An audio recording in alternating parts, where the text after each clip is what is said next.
കണ്ട് കൊടുക്കും. അതേ തൊടുപുഴ സംഭവിച്ചിട്ടുള്ളൂ. ലോകാദരണീയനായിട്ടുള്ള ഒരു പ്രവാചകനെ അധിക്ഷേപിച്ചവനെ, ഒരുപക്ഷെ SNDPയുടെ സ്ഥാപകനായിട്ടുള്ള ശ്രീനാരായണ ഗുരുവിനെ അധിക്ഷേപിച്ച അദ്ദേഹത്തെ നായന്റെ മോനെ എന്ന് വിളിക്കുന്ന ഒരുത്തനെ ഇവിടുത്തെ ഈഴവ സമുദായത്തിലെ കുടുംബത്തിൽ പിറന്ന ആളുകൾ എങ്ങനെ കൈകാര്യം ചെയ്യുമോ?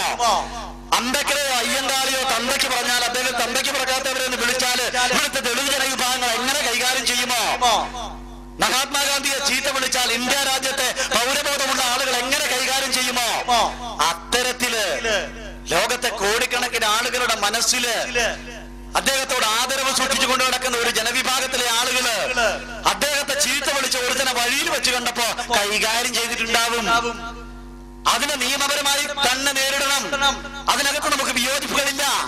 പക്ഷെ അതിന്റെ പേരുള്ളൊരു രാഷ്ട്രീയ പ്രസ്ഥാനത്തെ മുന്നിൽ നിർത്തി കടന്നാക്രമിച്ചുകൊണ്ട് അതിനെ അങ്ങ് ഇല്ലായ്മ ചെയ്യേക്കാമെന്ന് വിചാരിച്ച അവിടെ തെറ്റുപറ്റും. ഇതിപ്പോ നമുക്ക് തോന്നി ഇത് ആദ്യമായിട്ടുണ്ടാകുന്ന സംഭവമാണ്. കേരളത്തില് കൈവെട്ടുക, കാലുവെട്ടുക, തലവെട്ടുക എന്നൊക്കെ പറഞ്ഞാല് എന്തോ ചരിത്രത്തിൽ ആദ്യം ഉണ്ടായിട്ടുള്ള സംഭവം. അഷ്ടമൗലവി സൂചിപ്പിച്ചതുപോലെ മാധ്യമങ്ങളുടെ പർവ്വതീകരണം അത് ഈ സംഭവത്തിൽ ഉണ്ടായതുപോലെ കേരളത്തിൽ മറ്റു സംഭവങ്ങൾ ഉണ്ടാകുമായിരുന്നുവെങ്കിൽ എത്രമാത്രം വലിയ മാധ്യമ ചർച്ചകൾക്ക് എത്രയോ മുമ്പ് ഈ സമൂഹത്തിലെ കലാപങ്ങളെ തെറ്റുകൾ ഉണ്ടാകാത്ത ഒരവസ്ഥ ഉണ്ടാകുമായിരുന്നു. കണ്ണൂർ ജില്ലയില് SFIയുടെ സംസ്ഥാന നേതാവായിരുന്ന അനിയൻ കുഞ്ഞെന്ന് പറയുന്ന ആളെ വഴിയിലിട്ട് വെട്ടിനുറുക്കിയിട്ട് RSSന്റെ സംഘപരിവാദിന്റെ തീവ്രവാദികള് അദ്ദേഹത്തിന്റെ കൈ വെട്ടിയെടുത്തുകൊണ്ട് പോയി കൊടിമരത്തിൽ തൂക്കിയിട്ടില്ലേ?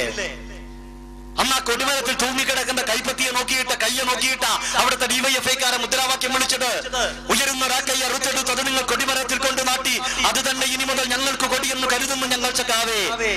സംഘപരിവാറുകാരൻ വെട്ടിയെടുത്ത ആ കയ്യെ അത് ഞങ്ങൾ ഇനി കൊടിയായിട്ട് കണക്കാക്കുന്നു. അവിടെ നിർത്തിയില്ല. രണ്ടു വരിയും കൂടെ പറഞ്ഞു കേരളത്തോട്. അനിയനെ കൊന്നവരോടുള്ള പ്രതികാരം അത് ഞങ്ങൾ മനസ്സിൽ കുറിച്ചിടുന്നു. ഒരു പിടി പൂക്കളും ചുടുനെടുവീർപ്പുമായി അണയില്ല ഞങ്ങളുടെ രോക്ഷം. എന്താ പറഞ്ഞത്? അനിയൻ കുഞ്ഞിനെ കൊന്നവരോടുള്ള പ്രതികാരം രണ്ട് മുദ്രാവാക്യം വിളിച്ചിട്ട് ഒരു പതാക ഉയർത്തിയിട്ട് അദ്ദേഹത്തിന്റെ ശവകുടീരത്തിൽ കൊണ്ടുപോയി പുഷ്പങ്ങൾ അർപ്പിച്ചിട്ട് മടങ്ങിപ്പോയി ഞങ്ങൾ അവസാനിക്കില്ല, അത് ഞങ്ങൾ മനസ്സിൽ കുറിച്ചിടുക. കാണിച്ചു തന്നില്ലേ കേരളത്തില്? അനിയൻ കുഞ്ഞ് വധക്കേസിലെ 9 പ്രതികളെ 6 വർഷം കൊണ്ട് കണ്ണൂർ ജില്ലയിലെ ഗ്രാമാന്തരങ്ങളിൽ ഇട്ട് വെട്ടിക്കൊലപ്പെടുത്തിയിട്ട് ഏതെങ്കിലും ഒരു CPMന്റെ ഓഫീസിന്റെ തിണ്ണവലേത്താൻ കാക്കിയിട്ട് ഏതെങ്കിലും ഒരുത്തിന് തണ്ടേരം ഉണ്ടായിട്ടുണ്ടോ? പരസ്യമായി പറഞ്ഞിട്ടാ ചെയ്തത്. CPMകാരന്റെ ഓഫീസിന്റെ അടുത്തെങ്ങാൻ ചെന്ന കൈവെട്ടിക്കളയോര് പേടിയുണ്ട്. ഇവിടെ നമ്മളത് ചെയ്യാത്തത് SDPIയുടെ ഓഫീസിലേക്ക് വരുമ്പോ അല്ലെങ്കിൽ SDPIയുടെ പോഷക സംഘടനകളുടെ ഓഫീസിലേക്ക് വരുമ്പോ നമ്മൾ പ്രതികരിക്കാൻ തന്റേടമില്ലാത്തതോ കയ്യും കാലും ആർക്കെങ്കിലും പണയം വെച്ചത് കൊണ്ടോ അല്ല. ഈ ജനാധിപത്യ രാജ്യത്തോട് ഒരു കൂറ് പുലർത്തുന്നതുകൊണ്ടാ, ഇവിടുത്തെ നിയമ സംവിധാനങ്ങളോട് കൂറുള്ളത് കൊണ്ടാ. അത് എല്ലാ കാലത്തും പ്രതീക്ഷിക്കരുത്. അതാ പറയാനുള്ളത്, അത് എല്ലാ കാലത്തും പ്രതീക്ഷിക്കരുത്. ഇത് ഒറ്റപ്പെട്ട സംഭവമല്ല. SFIയുടെ സംസ്ഥാന ജോയിന്റ് സെക്രട്ടറി സഖാവ് KV സുധീഷിനെ സ്വന്തം അച്ഛന്റെയും അമ്മയുടെയും മുമ്പിലിട്ട് 62 കഷണങ്ങളാക്കി വെട്ടിനുറുക്കിയത് സംഘപരിവാറുകാരനാ. അദ്ദേഹത്തെ പോസ്റ്റ്മോർട്ടം ചെയ്ത ഡോക്ടർ പറഞ്ഞത് തുടയിലെ മുറിവിൽ ഒരു ഓക്സ്ഫോർഡ് ഡിക്ഷണറി കടത്തി വെക്കാമായിരുന്നു. ഒരു ചെറുവിലൻ അണക്കാൻ ഏതെങ്കിലും ഒരു ചാനലിൽ ചർച്ചയായോ? ഏതെങ്കിലും ഒരു പത്രമാധ്യമം അതിനെ കുറിച്ച് 1-2 മാസം ഫീച്ചർ എഴുതിയോ? ഇവിടെ മലപ്പുറം ജില്ലയിലൊക്കെ പ്രചരിപ്പിക്കുന്ന കൈവെട്ട് പാർട്ടി എന്നൊക്കെ പറഞ്ഞ് അധിക്ഷേപിക്കുന്ന ആളുകള് അതേ മുസ്ലിം ലീഗുകാരല്ലേ ഇതുപോലെ തന്നെ ഒരു പാവപ്പെട്ട അധ്യാപകനെ ക്ലസ്റ്റർ യോഗത്തിനിടയ്ക്ക് ഒറ്റ ചവിട്ടിന് കൊന്നത്? എന്താ TJ ജോസഫിനുള്ളതിനേക്കാളും വേറെ എന്തെങ്കിലും ഇദ്ദേഹത്തിന് ഇല്ലാത്തതിനേക്കാളും വേറെ എന്തെങ്കിലും കൂടുതൽ സാധനങ്ങളുണ്ടോ ജോസഫിന്? അതേ പ്രൊഫസർ TJ ജോസഫിനെ പോലെ തന്നെ അത്തരത്തിൽ തന്നെ ഒരു കോളേജിൽ അധ്യാപകനായിട്ട് വർക്ക് ചെയ്തിരുന്ന ആളാ പ്രൊഫസർ അനസ്. അദ്ദേഹത്തിന് കഴിഞ്ഞ 4 മാസക്കാലമായിട്ട് 1 രൂപ വരുമാനം കിട്ടുന്നില്ല. അദ്ദേഹത്തിന്റെ ജോലി പോയി. കുറ്റവാളി അല്ലാതിരുന്നിട്ടും അതിപ്പോ ഏത് തരത്തിലും ആയിക്കൊള്ളട്ടെ, കോടതി ഇരിക്കുന്ന ഒരു കേസാ. അതിനെക്കുറിച്ച് പ്രസ്താവന നടത്തുന്നത് ചിലപ്പോൾ പ്രശ്നങ്ങളാവാം. പക്ഷെ നമ്മൾ വിചാരിക്കുന്നത്, കേരളത്തിലെ പൊതുസമൂഹം വിചാരിക്കുന്നത് മറ്റേത് കോടതി വിധിയേക്കാൾ ഈ രാജ്യത്തെ ജനാധിപത്യ കോടതി അദ്ദേഹത്തെ കുറ്റവിമുക്തനാക്കി കഴിഞ്ഞിരിക്കുന്നു. അതുകൊണ്ട് തന്നെ കുറ്റവാളിയല്ലാത്ത ഒരു അധ്യാപകനെ 92 ദിവസക്കാലം പിടിച്ച് ജയിലിലിട്ടിട്ട് അദ്ദേഹത്തിന് 1 രൂപ നഷ്ടപരിഹാരം കൊടുക്കാൻ തയ്യാറായോ? ഇദ്ദേഹം ഒരു അധ്യാപകനല്ലേ? ഇവിടാണ് നമ്മൾ പറയുന്നത് വിവേചനം ഈ രാജ്യത്ത് നടക്കുന്നു. അടിസ്ഥാനപരമായി ഈ രാജ്യത്ത് ചില ആളുകൾക്ക് കൊടുക്കുന്ന പരിഗണന മറ്റു ചില ആളുകൾക്ക് കിട്ടുന്നില്ല. 9.5 കൊല്ലക്കാലം അബ്ദുൽ നാസർ മഅ്ദനി എന്ന് പറയുന്ന മുസ്ലിം പണ്ഡിതനെ, നമുക്ക് രാഷ്ട്രീയം മാറ്റിവെക്കാം, മുസ്ലിം പണ്ഡിതനെ കോയമ്പത്തൂർ സെൻട്രൽ ജയിലിൽ കൊണ്ടുപോയി ഇട്ടിട്ട് 9.5 കൊല്ലം കഴിഞ്ഞപ്പോ ഇന്ത്യ രാജ്യത്തിലെ പരമോന്നത നീതിപീഠമടക്കം അദ്ദേഹത്തിന്റെ മുഖത്ത് നോക്കിയിട്ട് പറയുന്നു, നിങ്ങൾ തെറ്റ് ചെയ്തിട്ടില്ല, നിങ്ങൾക്ക് പോവാം. നഷ്ടപ്പെട്ടു പോയ 9.5 വർഷക്കാലം അനാഥരെ പോലെ ജീവിക്കേണ്ടി വന്ന 2 കുട്ടികള്, വിധവയെ പോലെ ജീവിക്കേണ്ടി വന്ന ഒരു ഭാര്യ, മകൻ ഉണ്ടായിട്ടും മകനില്ലാത്ത ദുഃഖത്തിൽ ജീവിക്കേണ്ടി വന്ന മാതാപിതാക്കള്, അവരുടെ ദുഃഖത്തിനൊന്നും ഒരു മറുപടിയും പറയണ്ട. 9.5 വർഷക്കാലം ഏതെങ്കിലും ഒരു പള്ളിയിൽ ഇമാമായിട്ടിരുന്നാൽ അദ്ദേഹത്തിന് കിട്ടുമായിരുന്ന ശമ്പളം, പോട്ടെ ഏതെങ്കിലും ഒരു സാധാ മദ്രസയിലെ കുട്ടികളെ പഠിപ്പിച്ചാൽ കിട്ടുമായിരുന്ന ശമ്പളം, അത് ആ മനുഷ്യന്റെ കയ്യിലോട്ട് എടുത്തു കൊടുത്തിട്ട് ഈ രാജ്യത്തിന്റെ ഭരണകൂട ഭീകരത നിങ്ങളോട് തെറ്റു ചെയ്തു എന്ന് പറയാൻ, മാപ്പ് നൽകണമെന്ന് പറയാൻ, ഒരു നഷ്ടപരിഹാരം കൊടുക്കാൻ ഇന്ത്യ രാജ്യത്തെ ഏതെങ്കിലും ഒരാള്, ഏതെങ്കിലും ഒരു രാഷ്ട്രീയ പ്രസ്ഥാനം, ഏതെങ്കിലും ഒരു ഭരണകൂടം തയ്യാറായോ? അവിടെ നിന്ന് ഇറക്കി വിട്ടിട്ടുള്ള ഇന്ന് അൻവാർചേരി വരെ പോകാനുള്ള വണ്ടിക്കൂലി എന്ന് പറഞ്ഞ് 500 രൂപ എടുത്ത് പോക്കറ്റിലോട്ട് കൊടുക്കാനുള്ള ജനാധിപത്യ മര്യാദ ഈ രാജ്യത്തെ ഏതെങ്കിലും ഒരു വ്യക്തി പ്രസ്ഥാനം കാണിച്ചോ? കഴിഞ്ഞ 5 മാസക്കാലമായിട്ട് 1 രൂപ ശമ്പളം വാങ്ങിക്കാതെ കുറ്റവാളിയല്ല എന്ന് ജനാധിപത്യ കോടതി വിധി എഴുതിയ പ്രൊഫസർ അനസിന് എന്നാ പിന്നെ പോട്ടെ നിങ്ങൾക്ക് ഇരിക്കട്ടെ ഒരു നഷ്ടപരിഹാരം എന്ന് പറഞ്ഞ് ഏതെങ്കിലും ഒരു സംഘടന 5000 രൂപ പിരിച്ചു കൊണ്ടുപോയി കൊടുത്തോ? മറുവശത്ത് സംഭവിച്ചതെന്താ? ആസൂത്രിതമായി കുഴപ്പങ്ങൾ ഉണ്ടാക്കാനാണ് എന്ന് കേരളത്തിലെ ഒരു വിഭാഗം മാധ്യമങ്ങളെങ്കിലും, വിവരദോഷിയാണെങ്കിലും കേരളത്തിലെ വിദ്യാഭ്യാസ വകുപ്പ് മന്ത്രിയും ഇവിടുത്തെ പൊതുസമൂഹവും പറഞ്ഞ കുറ്റവാളിയാണ് എന്ന് കേരളീയ സമൂഹം വിധി എഴുതിയ ഒരു അധ്യാപകൻ ആക്രമിക്കപ്പെട്ടപ്പോ, ആരുമാകട്ടെ അദ്ദേഹത്തെ ആക്രമിച്ചത്, അദ്ദേഹം ആക്രമിക്കപ്പെട്ടപ്പോ പരമാവധി 2-3 ലക്ഷം രൂപ കൊടുത്താൽ അദ്ദേഹത്തിന് ചികിത്സ കിട്ടുമെന്ന് ഉറപ്പുള്ളപ്പോ കഴിഞ്ഞ 4.5 മാസക്കാലം കൊണ്ട് മൂവാറ്റുപുഴയിലെ പ്രൊഫസർ TJ ജോസഫിന്റെ അക്കൗണ്ടിൽ 43,60,000 രൂപ ഞാനും നിങ്ങളും നികുതി പണം കൊടുക്കുന്ന കേരളത്തിന്റെ ഖജനാവിൽ നിന്ന് ആ മതതീവ്രവാദിയായ അധ്യാപകന്റെ അക്കൗണ്ടിലേക്ക് ചെന്നത് 5 ലക്ഷം രൂപ. ഈ സാമൂഹിക വിവേചനത്തോടാണ് നമ്മൾ പ്രതികരിക്കണമെന്ന് പറയുന്നത്. 9.5 കൊല്ലക്കാലം നിരപരാധിയായി ജയിലിൽ കിടന്ന ഒരാൾക്ക് 10 രൂപ നഷ്ടപരിഹാരം കൊടുക്കാത്ത ഒരു ജനാധിപത്യ സമൂഹം, KT ജയകൃഷ്ണൻ എന്ന് പറയുന്ന സംഘപരിവാറുകാരനായ അധ്യാപകൻ, നമ്മൾ മനുഷ്യരായി തന്നെ കണക്കാക്കുന്നത് എത്ര കുറ്റവാളിയാണെങ്കിലും ഒരു ക്ലാസ് മുറിയിൽ 32 കുട്ടികളുടെ മുമ്പിലിട്ട് കഷണങ്ങളാക്കിയിട്ട് CPM തീവ്രവാദികൾ വെട്ടിനുറുക്കിയിട്ട് അദ്ദേഹത്തിന്റെ കുടുംബത്തിൽ കൊണ്ടുപോയി 1 ലക്ഷം രൂപ നഷ്ടപരിഹാരം കൊടുക്കാൻ കേരളത്തിലെ ഒരു ഗവൺമെന്റ് തയ്യാറായിട്ടില്ല.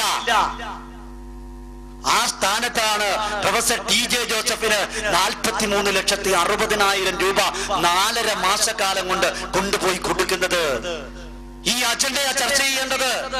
നമ്മൾ പറയുന്നു ഈ കൊണ്ടുപോയി കൊടുക്കലും ഈ ചർച്ചകളും ഒന്നും ആദ്യം പറഞ്ഞതുപോലെ ജോസഫിനെ കണ്ടിട്ടല്ല, ജോസഫിനെ കണ്ടിട്ട് ചെയ്യുന്നതല്ല.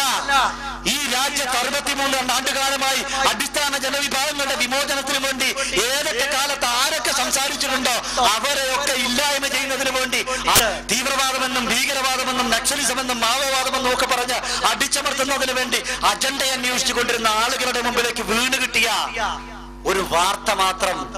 അതുകൊണ്ട് അവരത് ആഘോഷിക്കുന്നത്, അതുകൊണ്ട് അത്തരത്തിൽ കൈകാര്യം ചെയ്യുന്നത്. അതിനപ്പുറത്തുള്ള ഒരു പ്രാധാന്യവും ആ സംഭവത്തിനില്ല. പക്ഷെ ഇവർക്ക് ആവശ്യം വരുംകാല ഇന്ത്യയുടെ രാഷ്ട്രീയ സമര ചരിത്രത്തെ തീരുമാനിക്കാൻ പോകുന്ന ഈ രാജ്യത്തിന്റെ അടിസ്ഥാന കീഴാള മർദ്ദിത ജനവിഭാഗങ്ങൾ കഴിഞ്ഞ 1.5 വർഷക്കാലം കൊണ്ട് ഇന്ത്യ രാജ്യത്തിന്റെ 18 സംസ്ഥാനങ്ങളിൽ കൊടിയെടുത്ത് പിടിച്ചിട്ടുണ്ടെങ്കിൽ കേരളത്തിലെ 14 ജില്ലകളിലെ 140 മണ്ഡലങ്ങളിലെ ലക്ഷക്കണക്കിന് ആളുകൾ നക്ഷത്രാങ്കിത ത്രിവർണ്ണ പതാക ഏന്തിക്കൊണ്ട് ഇതാ അടിസ്ഥാന ജനവിഭാഗത്തിന്റെ വിമോചനത്തിന് വേണ്ടിയിട്ട് പിറവിയെടുത്ത രാഷ്ട്രീയ പ്രസ്ഥാനമെന്ന് മുദ്രാവാക്യം വിളിച്ചുകൊണ്ട് നമുക്ക് പിന്നിൽ അണിനിരത്തിയിട്ടുണ്ടെങ്കിൽ അത് കണ്ടുകൊണ്ട് നിൽക്കുന്ന ഇവിടുത്തെ മാധ്യമങ്ങൾ, ഇവിടുത്തെ മുഖ്യധാര രാഷ്ട്രീയ പ്രസ്ഥാനങ്ങൾ, അവർ നമ്മൾ ഉയർത്തിയ ഒരു മുദ്രാവാക്യം കണ്ടിട്ട് ഭയപ്പെട്ടുകൊണ്ടാണ് ഞങ്ങൾ ജീവിച്ചിരുന്നത്. ഈ ഞങ്ങൾ ഭയപ്പെടാൻ തയ്യാറല്ല എന്ന് 1.5 കൊല്ലം കൊണ്ട് നമ്മൾ പറഞ്ഞപ്പോ നമ്മളെ കണ്ട് ഭയപ്പെട്ടുകൊണ്ട് തന്നെയാണ് ഈ രാഷ്ട്രീയ പ്രസ്ഥാനത്തിനെതിരെ കടന്നാക്രമണങ്ങൾ നടത്തിക്കൊണ്ടിരിക്കുന്നത്. നമ്മൾ ആരെയാണോ ഈ രാജ്യത്തെ കീഴാളൻ, ഈ രാജ്യത്തെ അടിയാളൻ, ഈ രാജ്യത്തെ മുസ്ലിമീങ്ങള്, ഈ രാജ്യത്തെ ദളിതുകള് അവരാരെയാണോ 63 കാലമായി ഭയപ്പെട്ടിരുന്നത് അവര് ഭയപ്പെട്ടു തുടങ്ങിയിരിക്കുന്നു. അവർ നമ്മളെ കണ്ട് പേടിച്ചിരിക്കുന്നു. അവർ ഈ കൊടി കണ്ട് ഞെട്ടിയിരിക്കുന്നു. അത് തന്നെയാണ് കഴിഞ്ഞ 5 മാസക്കാലമായിട്ട് ഈ രാഷ്ട്രീയ പ്രസ്ഥാനത്തിനെതിരെ ഇന്ത്യ രാജ്യത്ത് കേരളത്തിൽ നടന്നുകൊണ്ടിരിക്കുന്ന ആസൂത്രിതമായിട്ടുള്ള നീക്കങ്ങൾക്ക് പിന്നിലുള്ളത്. മറ്റൊരു ഒളി അജണ്ടയുമില്ല. അതിന് പറയുന്നത് എന്താ? നമ്മൾ തീവ്രവാദികളാ, നമ്മൾ ഭീകരവാദികളാ, ഇവരെ ഈ രാജ്യത്തിന്റെ മണ്ണിൽ നിന്ന് ആട്ടി ഓടിക്കേണ്ടവരാ, ഇവര് ദേശദ്രോഹികളാ. എന്താ പറയുന്നത്? നമുക്കറിയാം, ഇന്ത്യ രാജ്യത്ത് കേരളത്തിൽ ഒരു പ്രസ്ഥാനത്തെ വ്യക്തികളെ ഇല്ലായ്മ ചെയ്യണമെങ്കിൽ ഏറ്റവും നല്ല അജണ്ട എന്ന് പറയുന്നത് ആ പ്രസ്ഥാനങ്ങൾക്ക് മേൽ തീവ്രവാദ മുഖമുദ്ര ഉണ്ടാക്കി കൊടുക്കുക. ആദരണീയനായ അഷ്റഫ് മൗലവി പറഞ്ഞതുപോലെ മാധ്യമങ്ങൾ അതിൽ വലിയൊരു പങ്ക് വഹിക്കുന്നു. എത്ര ആസൂത്രിതമായിട്ടുള്ള അജണ്ടയാണ് ഈ രാജ്യത്ത് നടപ്പായിക്കൊണ്ടിരിക്കുന്നത് നോക്കുക.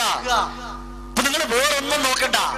കേരളത്തിന്റെ രാഷ്ട്രീയ ചരിത്രത്തിൽ 1957 കേരള സംസ്ഥാനം രൂപം കൊണ്ട് ഈ സംസ്ഥാനത്തിന്റെ ആദ്യത്തെ മുഖ്യമന്ത്രിയായിട്ട് കമ്മ്യൂണിസ്റ്റുകാരനായ EMS ഭരിച്ച കാലം മുതല് കേരളം ഭരിക്കുന്ന ഒരുപക്ഷെ ചരിത്രപരമായി രേഖപ്പെടുത്തി വെക്കാവുന്ന കേരളത്തിന്റെ ആദ്യത്തെ കമ്മ്യൂണിസ്റ്റ് മുഖ്യമന്ത്രി EMS നമ്പൂതിരിപ്പാടായിരുന്നുവെങ്കിൽ ഒരുപക്ഷെ കേരളം ഭരിക്കുന്ന അവസാനത്തെ ഒടുക്കത്തെ കമ്മ്യൂണിസ്റ്റുകാരനായ VS അച്യുതാനന്ദന്റെ കാലം വരെയുള്ള മുഴുവൻ ജനാധിപത്യ ഇടപെടലുകളും നോക്കുക.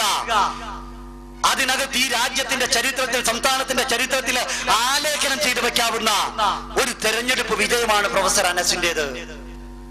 പക്ഷെ നമ്മളൊന്ന് ഓർത്തു നോക്കിയേ, ഇവിടെ JSSന്റെയോ CMBയുടെയോ, ഞാൻ അങ്ങനെ പറഞ്ഞത് 10 ആളുകളെ ഒരു വാർഡിൽ വിളിച്ചുകൂട്ടാൻ പറ്റാത്ത, പേപ്പറിൽ മാത്രമുള്ള ഒരു രാഷ്ട്രീയ പ്രസ്ഥാനത്തിന്റെ നേതാവാണ് ജയിലിൽ കിടന്ന് മത്സരിച്ച് ജയിച്ചത് എങ്കിൽ CNN-ഉം BBC-യും അടക്കം അദ്ദേഹത്തിന്റെ അഭിമുഖങ്ങളും ചർച്ചകളും സംപ്രേഷണം ചെയ്യുമായിരുന്നു. അദ്ദേഹത്തെ തിരിച്ചറിയാൻ കേരളത്തിലെ പൊതുസമൂഹത്തിൽ ഒരു വിഷമം ഉണ്ടാവില്ലായിരുന്നു. എനിക്ക് തോന്നുന്നില്ല മൂവാറ്റുപുഴയിൽ നിന്ന് പുത്തനത്താണി വരെ KSRTC ബസ്സിൽ യാത്ര ചെയ്താൽ പോലും പൊതുസമൂഹം പ്രൊഫസർ അനസിനെ തിരിച്ചറിയില്ല. ഇതാ മാധ്യമ അജണ്ട എന്ന് പറയുന്നത്. ഇതിനെയാണ് മാധ്യമ അജണ്ട എന്ന് പറയുന്നത്. എത്ര ആസൂത്രിതമായിട്ടാണ് ചരിത്രപരമായ ഒരു വിജയത്തെ മാധ്യമങ്ങൾ തമസ്കരിച്ചെന്ന് നോക്കുക. ഇത് ഒറ്റപ്പെട്ട സംഭവമല്ല. SDPIക്കാർ തീവ്രവാദികളാണെന്ന് പറയുമ്പോ, DHR തീവ്രവാദികളാണെന്ന് പറയുമ്പോ, വേദാന്തക്കെതിരെ ബീഹാറിലും ഒറീസയിലും ഗുജറാത്തിലും ആസാമിലും പശ്ചിമ ബംഗാളിലും ഒക്കെ പിറന്നു വീണ മണ്ണിന്റെ സ്വാതന്ത്ര്യത്തിന് വേണ്ടിയിട്ട്, കുടികിടക്കാനുള്ള അവകാശത്തിന് വേണ്ടിയിട്ട് കല്ലും കമ്പും എടുത്തുകൊണ്ട് പോരാട്ടം നടത്തുന്ന ആദിവാസി ദളിത് ജനവിഭാഗങ്ങളെ നോക്കിയിട്ട് നിങ്ങൾ മാവോവാദികളും നക്സലുകളുമാണെന്ന് പറഞ്ഞ് അവരെ ആട്ടി ഓടിക്കാൻ ശ്രമിക്കുന്നവര്, ആ ആളുകൾ ഈ രാജ്യത്തെ യഥാർത്ഥത്തിൽ സംഭവിക്കുന്നതിനെ മറച്ചു വെക്കാൻ ശ്രമിക്കുകയാണ്.